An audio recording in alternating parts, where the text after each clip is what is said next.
انسان مسلمان چې کله ګناه وکړي په دوه خبرو دی په دوه طریقو باندې پاکیږي یا مسلمان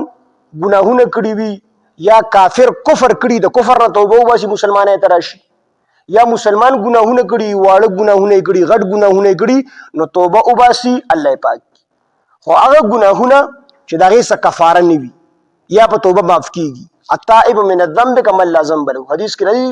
د ګناه نه توبه ایستون کې د سې دی لکه د چې ګناه کړي نه وي او الله ډیر په توبه باندې خوشاليږي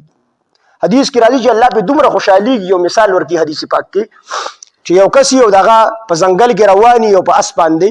او د سره په دې اس باندې وبومي خوراکي وي او ځنګل ډیر لوی ځنګل وي په کې شرمخان او منظري وي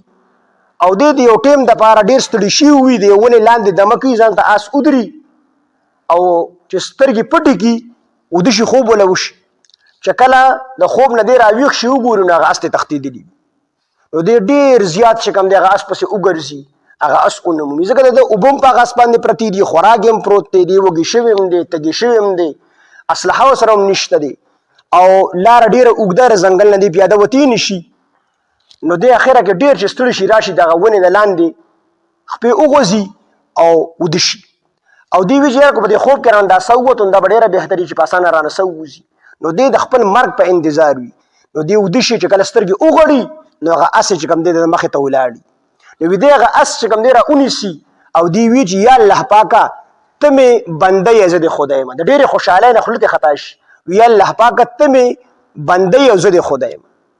نو دا کس چې څومره په دې اس په دې منتو باندې خوشحالي دی نه زیات الله پاک د انسان په توبه باندې خوشحالي نو انسان په دوه طریقو یا په توبه باندې د ګناهونو معاف شي او چې کوم سړی توبه اون باسي او د الته کې جهنم ته لړ شي نو الله په خپل رحم معاف کی خو کو الله معاف نکي قانون خدای الله دا نه دی کنه خدای الله قدرت دی او رحم دی خو سنت خدای نه دی سنت خدای چې په جهنم ته ځي نو بیا به د جهنم په ور باندې پاکي نو مسلمان چې کله جهنم ته ځي نو د جهنم ته د پاکۍ د پاره ځي د ګناهونو اوس وځي دی پاک شي او کافر چې کله جهنم ته ځي نو د رسوایی او د ذلت لپاره دي د ګناهونو په غیبه نه پاکيږي د مسلمان ګناهونو په جهنم باندې پاکيږي نو ولا یزکیهم سلورم عذاب دی شدید الله پاک نکی ولهم د دې لپاره عذاب الیم عذاب دردناک دی نو په دروغ باندې قسم خورل دا ډیر خطرناک ګناه دی حدیث پاک کې راشي په درو کسانو ته الله پاک جل شانه په ورځ د قیامت رحمت نظرونه کی یو هغه سړی چې هغه پرتوک چې کم دی دا د پټاک نه کته تړي یعنی پټاکی په پرتوک په پنځه کې پټ یا په لنګ کې پټ دې کا سبا الله رب العزت په ورځ د قیامت ته رحمت نظر نکي الله به د رحمت په نظر باندې نه ګوري او دویم هغه سړی چې دې چاله سور کې ورستي به یادي یادګرنه ورته کوي خلک موږ ته ساده پښتو کې زبادل وایو سیز ولور کې بیا به رستو زبادي